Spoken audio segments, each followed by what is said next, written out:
Hello साथियों, कैसे हैं? मैं विकास एक बार फिर स्वागत करता हूं आपके अपने चैनल विकास गुप्ता क्लासेस में। आइए हम बात करेंगे प्रश्नावली 3.5 है ना। 3.4 मैंने पूरा सॉल्व कर लिया। पार्ट 1 पार्ट 2 दोनों वीडियो मैंने आपके बीच में प्रोवाइड करा दिया। आज जो हम लोग बात करेंगे प्रश्नावली 3.5 की तरफ चलेंगे और इसमें हमको पढ़ना रहेगा व्रज गुणनखंड विधि, ठीक है, जिसे हम लोग बोलते हैं क्रॉस मल्टीप्लीकेशन मेथड। तो देखिएगा भैया, 1 मिनट थोड़ा समझ लीजिएगा फार्मूले को। अगर आपने इस फार्मूले को अच्छे से समझ लिया तो काम तो बन जाएगा। देखिए, क्रॉस मल्टीप्लिकेशन यानी व्रज गुणनखंड विधि से हम लोग सॉल्व करना जानेंगे। कैसे हल करेंगे? देखिए, आज जो हम बात करेंगे भैया, पहले ये तो समझ लें कि व्रज गुणनखंड विधि द्वारा इसको हम कैसे सॉल्व करेंगे। देखिए, इसका जो फार्मूला होता है वो होता है x upon b1c2 minus b2c1 equal to y upon, यहाँ आ जाएगा c1a2 minus c2a1 equal to आ जाएगा 1 अपान a1b2 माइनस a2b1। क्या बात है, a2b1। देखिए, अब कुछ ये बात आती है कि सर ये फार्मूला हम याद कैसे करें। ऐसा ट्रिक आपको बता देंगे कि ये फार्मूला आपको जब चुटकी बजा के आपको याद हो जाएगा। ऐसा ट्रिक देखिए, मेरी तरफ देखिए, मेरी तरफ देखिए, आप लोग सभी लोग देखिए, इस फार्मूला को याद करने का ट्रिक क्या है। देखो, इस फार्मूले को याद करने का जो ट्रिक है, मेरी तरफ देखो, आपने 2 समीकरण अपने मन से लिख लेना है। क्या लिखना है भैया?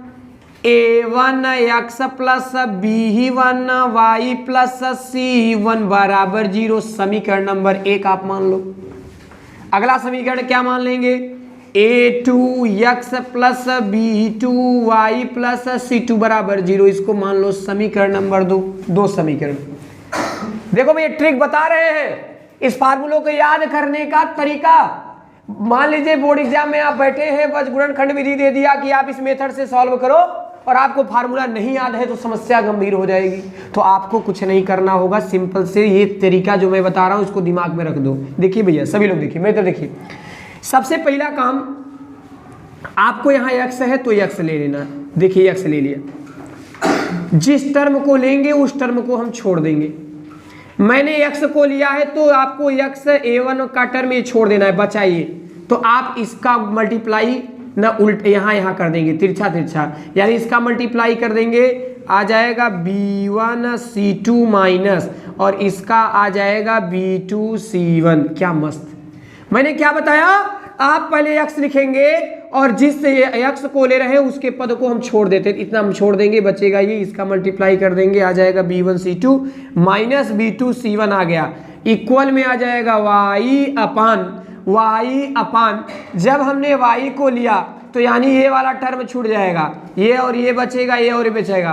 तो हम क्या करेंगे? पहले इसका मल्टीप्लाई करेंगे, c1a2 minus c2a1 equal to फिर 1 अपान, यानी अब कांस्टेंट ले लीजिए। जब कांस्टेंट लेंगे भैया तो हम लोग ईस्ट वाले टर्म को छोड़ देंगे, बचेगा केवल इतना। तो यानी इसका मल्टीप्लाई इसके साथ a1b2 माइनस a2b1। इससे आसान तरीका कोई हो ही नहीं सकता। सबसे आसान तरीका है भैया, आप अगर देख पा रहे होंगे कितना आसान था। मैंने कुछ नहीं बताया, आपने x लिख लिए तो x वाले टर्म को छोड़ दो, इसका मल्टीप्लाई इसके साथ, इसका इसके साथ। फिर आप जब मैंने कहा y वाला टर्म आपने लिया तो इसको छोड़ दो, इसका इसके साथ, इसका इसके साथ कर दो। सिंपल सी बात है। कांस्टेंट की बात आई तो हमने बचाया, इतना बचा, इसका मल्टीप्लाई इसके साथ कर दिया, आपका फार्मूला आपके सामने आ गया।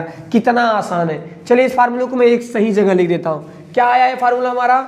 x upon b1c2 minus b2c1 equal to y upon c1a2 minus c2a1 equal to, यहाँ आ जाएगा 1 अपान आ जाएगा a1 b2 minus a2 b1। ये देखिए फार्मूला आप लोग को देखो मैं बार बार कर रहा हूँ, फार्मूला याद होना चाहिए। और फार्मूला याद करने का जो तरीका होता है, ज़्यादा से ज़्यादा उस फार्मूला पे सवाल सॉल्व करिए। जितना ही सवाल आप लगाइएगा उतना ज़्यादा से ज़्यादा आप लोग जो है कि इसको बना पाएंगे, सॉल्व कर पाएंगे। अब देखिएगा, अब ये फार्मूला मैंने बता दिया है, अब आप लोग इसको समझ भी लीजिए। तो अब आगे देखिए, आपको हम लोग चैप्टर की तरफ चलते हैं। जो चैप्टर में कह रहा है भैया, चैप्टर में कह रहा है सबसे पहला काम कि निम्नलिखित का सबसे पहले हम लिख लेते हैं प्रश्नावली 3.5 की बात कर रहे हैं सर। 3.5 में कह रहा है कि निम्नलिखित समीकरण युग्मों को किसका एक अद्वितीय हल है, जिसका कोई हल नहीं है या जिसके अपरिमित रूप से अनेक हल हैं ना, जिसका कोई हल नहीं है। और आप जानते हैं समांतर, एक समांतर होता है तब उसका कोई हल नहीं होता, कोई हल नहीं होता, कोई हल नहीं होता, नहीं होता है, ये बात पता होना चाहिए। और करें या जिसके अपरिमित रूप से अनेक हल हों, जिसके अनेक हल हों, तो अद्वितीय हल ना, अद्वितीय माने एक जिसका हल हो, स्थिति में उसे ब्रज गुणनखंड विधि से आपको सॉल्व करना होगा। ठीक है, कोई दिक्कत नहीं।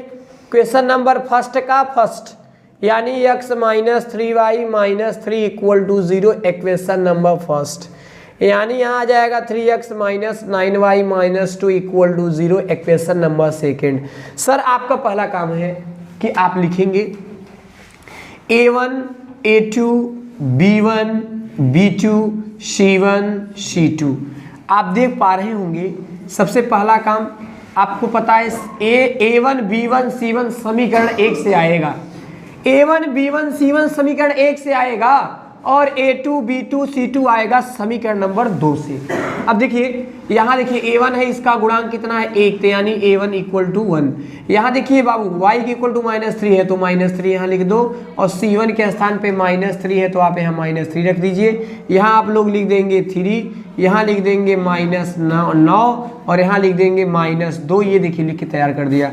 अब आपको निकालना है a1 अपान a2, a1 के स्थान पे 1 यहाँ 3, यहाँ आ जाएगा b1 अपान b2 -3 अपान -9 माने 3 1 के 3 3 3 का 9। ऐसे निकाल लेंगे c1 अपान c2 -3 अपान -2 मानी 3/2।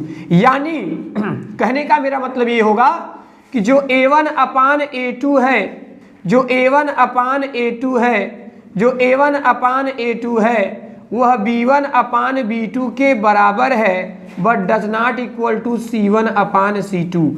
मेरे कहने का मतलब ये है a1 upon a2 equal to b1 upon b2 but does not equal to c1 upon c2। मैं ये कहना चाहता हूँ कि आप देखेंगे ये कैसा है, समांतर है, समांतर कोई हल नहीं है। और आपकी किताब में कह रहा है, बुक में पूछा है जिसका कोई हल नहीं है या जिसका अनेक हल है, आप उसको ब्रज गुणनखंड विधि से नहीं लगाएंगे, जिसका अद्वितीय हल होगा उसी को हल करेंगे। तो यहाँ लिख देंगे इसे वज्र गुणन खंड विधि से हल नहीं करना है, हल नहीं करना है। क्योंकि यह समांतर है, समांतर है। ठीक है, बस सिंपल सी बात है, लिख दीजिए। ठीक है, नोट कर लीजिए। चलिए आगे देखते हैं भैया। क्वेश्चन नंबर देखिए एक और देख लीजिए बढ़िया से, और ऐसे सबको आपको करना होगा। ठीक है, देखिए अब देखिए क्वेश्चन आपके बीच में आ रहा है। क्वेश्चन नंबर सेकेंड बहुत जबरदस्त है। 2x प्लस वाई और इक्वल में 5 दिया है, -5 equal to 0, question number first. और यहाँ दे दिएगा 3x plus 2y equal to 8 है, इस तरफ आएगा -8 equal to 0, question number second. Sir सबसे पहला काम आप करिए, थोड़ा डायरेक्ट निकालना सीखो यार। a1 अपान a2, तो यहाँ देखिए a1 2 है और आपका a2 यहाँ 3 है, कामा b1 अपान b2, यानी b1 आपका यहाँ 1 हो जाएगा, यहाँ 2 हो जाएगा। फिर c1 अपान c2 यानी -5 अपान -8 माइनस प्लस माने 5/8। आपने क्या देखा कि a1 upon a2 equal does not equal to b1 upon b2 does not equal to c1 upon c2। इसका मतलब यह अद्वितीय हल है, यह अद्वितीय हल है, इसे वज्र गुणन खंड विधि द्वारा हल किया जा सकता है। अब इसे हम लोग लगाएंगे, सॉल्व करेंगे। असली बात तो यही शुरू होगी। सॉल्व करने का तरीका क्या है सर? सीखो। सबसे पहले आपको ये लगाने के लिए आपको चाहिए A1, A2, B1, B2, C1, C2।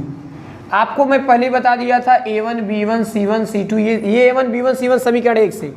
यहाँ देखिए x का गुणांक 2 है यानी A1 = 2, इसका गुणांक 1 माने B1 = 1, यहाँ -5 यानी आपका ये आ गया, यहाँ आपका आ जाएगा 3, ये आपका A2 हो गया, ये आपका यहाँ आ जाएगा 2, ये आपका B2 हो गया, यहाँ आ जाएगा -8, ये आपका C2 हो गया। अब देखिए इस फार्मूला को हम लोग लगाएंगे। कह रहा है x अपान B1 के स्थान पे आपका 1 × C2 के स्थान पे -8 माइनस B2 के स्थान पे 2 × C1 के स्थान पे -5 इक्वल में y अपान यहाँ आ जाएगा C1 के स्थान पे -5 A2 यानी 3 C2 मीन्स -8 × A1 के स्थान पे 2 बराबर 1 का A1 मीन्स 2 B2 के स्थान पे 2 माइनस A2 के स्थान पर 3 B1 यानी 1 आ जाएगा। यहाँ आ जाएगा भैया x अपान 8 1 के -8 माइनस प्लस 5 दूनी 10, यहाँ आ जाएगा इक्वल में y अपान 5 तिहाई -15, यहाँ देखिए माइनस प्लस 8 दूनी 16 बराबर 1 का 2 दूनी 4 माइनस 3 1 के 3 आ गया। यहाँ आपका आ जाएगा 3 1 के 3। अब आगे हम लोग बढ़ते हैं, यहाँ लिखेंगे x अपान 10 में से 8 जाएगा, आ जाएगा 2, 10 में से 8 जाएगा तो आपका बचेगा 2 यानी y अपान यहाँ आपका बचेगा 1, यहाँ आ जाएगा 1 अपान 4 में से 3 जाएगा तो आ जाएगा 1। अब क्या करेंगे भैया, आपको इसको इसके साथ कंपेयर करना होगा। आ जाएगा x/2 = 1/1, फिर इसका कंपेयर इसके साथ y/1 = 1 यानी इसका मल्टीप्लाई करेंगे x, इसका कर देंगे तो 2, x की वैल्यू आ गई 2, इसका मल्टीप्लाई कर देंगे y, 1 1 जा 1, y = 1। देख पा रहे हैं कितना आसान है, सिंपल, नोट कर लीजिए। चलिए अगले प्रश्न की ओर चलते हैं भैया। चलिए एक बात तो समझ लीजिएगा कि आप सभी लोग इसमें देख रहे हैं कितना क्वेश्चन दिया है। इसमें देखिए 2 ठो और दिया है, क्वेश्चन नंबर 3, क्वेश्चन नंबर 4 आप लोग स्वयं से सॉल्व करिएगा। ये क्वेश्चन को आप लोग स्वयं सॉल्व करके आइएगा, इसको आप लोग स्वयं हल करके आएंगे, ठीक है। इसे SW ले लीजिए। चलिए मैं आगे क्वेश्चन बात कर लेता हूँ। आगे क्वेश्चन में क्या कर रहा है भैया, इधर देखिए जितने भी क्वेश्चन हैं बहुत ही इंपॉर्टेंट हैं। देखिए क्वेश्चन नंबर 2 का जो पहला दिया है A और B, देखिए कह रहा है A और B मानों के लिए आपको हल करना है, यानी इन सब की वैल्यू आपको फाइंड करनी है, ठीक है। इसमें जो क्वेश्चन दिया है 2x + 3y और बराबर में 7 दिया तो हमने -7 ले लिया, समीकरण नंबर इसका नाम रख दिया 1। फिर कह रहा है बच्चों A - B × x + A + B into में y, और यहाँ इस तरफ लाएंगे -3a + b -2 = 0, इसका नाम रख देंगे समीकरण नंबर 2। देखिए हमारी तरफ देखिए आपको a और b की वैल्यू आपको फाइंड करनी है। तो सबसे पहले आपको करना क्या होगा, निकाल लीजिए A1/A2, A1/A2 निकाल लीजिए, या सबसे पहले लिख दीजिए A1 समीकरण 1 से निकलेगा, यहाँ दिया है 2। फिर निकाल लेंगे B1 के स्थान पे दिया है 3, फिर दिए हैं C1 यानी -7 दिया है, फिर यहाँ दिए है A2 के स्थान पर A - B, फिर दिए हैं आपके बीच में B2 B2 के स्थान पे A प्लस बी, फिर दिया है यहाँ C2 के स्थान पर -3A प्लस बी -2 दिए। कितना शानदार क्वेश्चन है, जबरदस्त क्वेश्चन। अब करेंगे क्या, आपको A और B की वैल्यू फाइंड करनी है, बस इतना ध्यान देना होगा आपको। तो सबसे पहला काम आपको ये करना है कि आप ले लेंगे A1 upon A2 equal to B1 upon B2 ले लीजिए, फिर भी आ जाएगा। और या तो B1 upon B2 equal to C1 upon C2, फिर भी आ जाएगा। या आप ले लीजिए A1 upon A2 equal to C1 upon C2, फिर भी आ जाएगा, क्योंकि इसमें कह रहा है अपरिमित रूप से अनेक हल हैं, तो कोई यहाँ इसी दिक्कत है नहीं। तो आप लीजिए A1 के स्थान पे दिया है 2 और A2 के स्थान पे दिया है A माइनस बी, B1 के स्थान पे दिया है 3 और B2 के स्थान पे दिया है A प्लस बी। अब यहाँ क्या करेंगे, सबसे पहला काम इसका मल्टीप्लाई करेंगे, तो यहाँ आ जाएगा 3 ब्रैकेट में A माइनस बी, फिर इसका मल्टीप्लाई करिए 2 ब्रैकेट में A प्लस बी, यानी इसका मल्टीप्लाई करेंगे 3A माइनस यहाँ आ जाएगा 3B, इसका कर देंगे आ जाएगा 2A, इसका कर देंगे प्लस 2B। अब देखो का आ गया क्या, जब इसका मल्टीप्लाई करेंगे 3A माइनस 3B और यहाँ आ गया 2A प्लस 2B, ठीक है ना। अब यहाँ देखिए अब क्या करेंगे, यहाँ आपका आ जाएगा 3A, ये प्लस है इस तरफ आएगा माइनस 2A, यहाँ 2B है और ये माइनस है इस तरफ आएगा, प्लस में आपका आ जाएगा 3B, यानी 3 में से 2 जाएगा, 3 में से 2 जाएगा तो यहाँ बचेगा A और 3 2 5B आपका आ जाएगा, और इसका नाम हमने रख दिया समीकरण नंबर 1। अब अगला वाला हमने क्या लिखा, B1 upon B2 equal to C1 upon C2। तो B1 की वैल्यू यहाँ दिया है 3 अपान, यहाँ देखिए B2 का वैल्यू दिया है A प्लस बी, C1 के स्थान पे -7 अपान, यहाँ -3A plus B -2, minus minus plus, इसका मल्टीप्लाई कर देंगे 7A प्लस 7B आ जाएगा, इसका मल्टीप्लाई कर देंगे तो 3 Trika 9A plus 3B minus 3 दूनी 6 आ गया। अब क्या करेंगे भैया, अब क्या करेंगे, यहाँ 7A है इसे रहने दीजिए, प्लस है तो -9A आ जाएगा। अब देखिए -9A प्लस 7B है रहने दीजिए, 7B है रहने दीजिए, ये प्लस है तो -3B आ जाएगा, 3B इक्वल में -6 बचा, यहाँ आ जाएगा 9 में से 7 जाएगा -2A प्लस यहाँ 4B बचेगा और इक्वल टू -6। यहाँ देखिए -2 को हमने ले लिया कॉमन, तो A यहाँ बचेगा -2B इक्वल में बचेगा -6, 2 तिहाई 6, यानी A minus 2B equal to 3, यानी इसका नाम रख देंगे समीकरण नंबर 2। चलिए समीकरण यहाँ 1 2 दिया था ना, तो इसको थोड़ा बना दीजिएगा, समीकरण नंबर इसको कर दीजिएगा 3 और इसको बना दीजिएगा समीकरण नंबर 4। सिंपल सी बात है, समीकरण नंबर 4 हो गया। अब यहाँ लिखेंगे क्या, A का मान समीकरण न 4 में रखने पर तो समीकरण 4 आपका हो जाएगा A minus 2B equal to 3। A के स्थान पर 5B आ गया और यहाँ -2B और इक्वल में आपका आ जाएगा 3, 5 में से 2 जाएगा तो 3B बराबर 3, 3 1 के 3, यानी B के स्थान पे आपका आ जाएगा 1। अब आगे लिख देंगे B का मान समीकरण 3 में रखने पर और जैसे ही समीकरण 3 में रखेंगे A इक्वल टू 5B, यानी A equal to 5 into B के स्थान पे 1, A इक्वल टू 5 1 जा 5, यही आपका क्या होगा, आंसर होगा। अगर आपको ये वीडियो अच्छा लगता है तो चैनल को सब्सक्राइब करें, लाइक करें और शेयर करना ना भूलें। बहुत बहुत धन्यवाद।